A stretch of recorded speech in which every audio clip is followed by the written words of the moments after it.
ہماری شادی ہوئی اور ماما بابا نے ہمیں دروازے پر ہی روک لیا اور گھر سے نکال دیا۔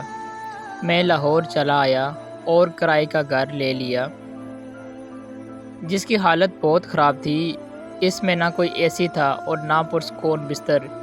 میں سونیا کی طرف دیکھ رہا تھا، وہ بہت اداس تھی۔ مجھے محسوس ہوا کہ شاید میں نے اس کے ساتھ بہت غلط کیا۔ محبت کی خاطر اس بیچاری سے سب سکون چھین لیا، لیکن سونیا میرے ساتھ بہت خوش تھی۔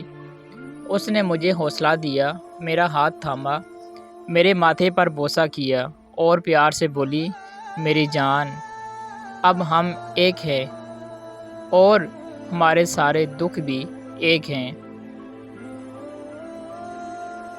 وقت گزرتا گیا، کبھی ایک گھر سے تو کبھی دوسرے گھر سے نکالے جاتے، کیونکہ گھر کا کرایہ ٹائم پر نہ دے سکتے تھے۔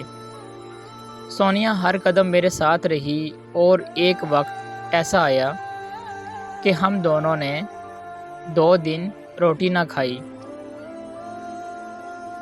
پھر گھر خالی ہاتھ آیا۔ سونیا برگر، پیزے کھانے والی آج 2 دن سے بھوکی تھی۔ میں بہت رویا اور سونیا کے پاؤں پکڑ لیے اور بولا، سونیا، یہ سب میری وجہ سے ہے۔ سونیا کی آنکھوں کے گرد سیاہ حلقے تھے۔ وہ میرے ماتھے پر بوسہ کر کے بولی، پاگل، ایسا نہ کہا کرو، اللہ ہمارے ساتھ ہے نا، مشکل وقت بھی گزر جائے گا۔ اس نے بولا، انشاءاللہ۔ پھر ایک دن ایسا آیا، مجھے ایک نیوز چینل میں جاب مل گئی۔ میں بہت خوش تھا۔ سونیا کو بتایا، سونیا میرے سینے سے لگ گئی اور دھیرے دھیرے سے حالات بدلنے لگے۔ ترقی کی سیڑھی چڑھنے لگا۔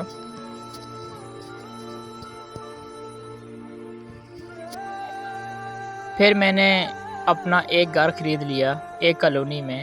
پھر اللہ پاک نے مجھے ایک بیٹی اور بیٹا عطا کیا۔ 8 سال میں نے اتنی ترقی کر لی جتنی میں نے پچھلے 26 سال نہ کر سکا۔ سونیا کے چہرے پر بہت خوشیاں تھیں۔ اب رفتہ رفتہ سب ملنا شروع ہوا۔ سونیا پورا دن بچوں کے ساتھ مصروف رہتی اور میں اپنی جاب سے رات کو گھر آتا۔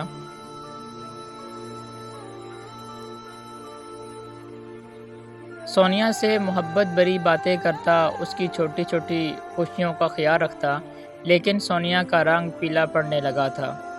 وہ گزرتے دن کے ساتھ کمزور ہوتی جا رہی تھی۔ میرے پوچھنے پر وہ مسکرا دیتی۔ پھر ایک دن میں اسے ہسپتال لے گیا۔ ڈاکٹر نے بتایا کہ آپ کی بیوی کو لاسٹ اسٹیج کینسر ہے۔ میں وہیں بے ہوش ہو کے گر گیا۔ سونیا باہر بیٹھی تھی بچوں کے ساتھ۔ میں سونیا کو کھونا نہیں چاہتا تھا۔ سونیا میری زندگی تھی۔ میں نے ہر ممکن کوشش کی۔ پاگلوں کی طرح شہر شہر گھومتا۔ سونیا نے مجھے اپنے پاس بٹھایا، میرا ہاتھ تھاما اور میرے ماتھے پر بوسہ کیا اور آہستہ سے بولی، پاگل، بس کر دو نا، اب کتنا تھکاؤ گے خود کو میرے لیے۔ سونیا، میں کب تھکا ہوں بھلا؟ اس نے میرے پاؤں کی طرف اشارہ کیا۔ بے دہانی میں میرے پاؤں کو شیشے کے ٹکڑے سے کٹ لگ گیا تھا۔ خیال نہ تھا، میں اپنے سب درد بھول چکا تھا۔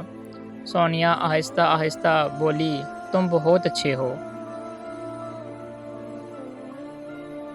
تم نے ساتھ نبھایا، مجھے ہر خوشی دی، لیکن اب وقت جدائی ہے۔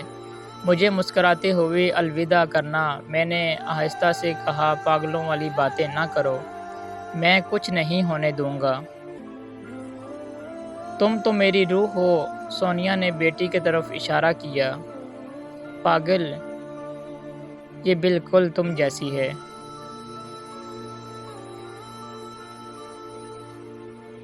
بہت خیال رکھنا میرے بچوں کا اور اپنا بھی۔ سونیا نے میرا ہاتھ مضبوطی سے پکڑا ہوا تھا۔ میں روتے ہوئے بولا، جب ہم بھی یہ کوئی مشکل آئی تھی، تم رات بھر نفل ادا کرتی تھی، اللہ کی عبادت کرتی تھی تو مشکل آسانی سے گزر جاتی۔ آج میں ساری رات اللہ سے تم کو مانگوں گا۔ وہ ہلکا سا مسکرائی اور کہا، نہیں پاگل، تم بس اپنا خیال رکھنا۔ اور آنکھوں کے سامنے ہمارا 12 سال کا سفر چند لمحوں میں گر گیا۔ اس نے آخری ہچکی لی اور مجھے چھوڑ کر چلی گئی اور میں چیخ چیخ کر رونے لگا۔ جب میں نے اسے قبر میں اتارا، دل چاہا کہ اس کے ساتھ ہی دفن ہو جاؤں۔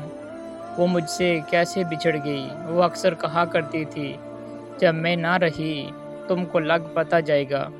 اور اللہ کی قسم، آج اس کے بنا میں ویران ہوں اور ویران ہو چکا ہوں۔ میں زندہ ہوں صرف بچوں کی وجہ سے، ورنہ کب کا مر گیا ہوتا۔ محبت سے بھی زیادہ درد دیتا ہے اس کے بنا جینا جس نے محبت سے سینے سے لگایا ہو۔ بس آپ سب سے یہی کہنا چاہتا ہوں کہ ہر عورت میری سونیا جیسی ہو جائے، ہر حالت میں ساتھ نبھانے والی، ہر درد میں ہمدرد بننے والی، اور ہر مرد مجھ سا ہو جائے، خیال رکھنے والا، محبت کرنے والا اور عزت کرنے والا۔ اور ہاں، عورت کبھی بے وفا نہیں ہوتی، اور جو بے وفا ہوتی ہیں انہیں کبھی محبت ہی نہیں ہوتی، ورنہ عورت نبھانے پر آ جائے تو مجھ جیسا تھرڈ کلاس کو سینے سے لگا کر پوری دنیا سے لڑ جاتی ہے۔ چھوٹی سی زندگی ہے، ہم سفر اگر ناراض ہے تو ایک دوسرے کو معاف کر کے ایک دوسرے کا محبت سے ہاتھ تھام لو۔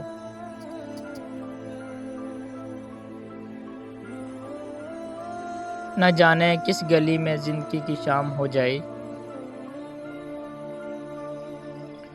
تو کیسی لگی آج کی سبق آموز کہانی؟ کمنٹ میں اپنی قیمتی رائے کا اظہار ضرور کریں تاکہ میں مزید اس سے بہتر سٹوریز آپ کے لیے لا سکوں۔ ایسی پیاری پیاری سبق آموز کہانیاں دیکھنے کے لیے میرے چینل کو لائک اور سبسکرائب ضرور کر دیں۔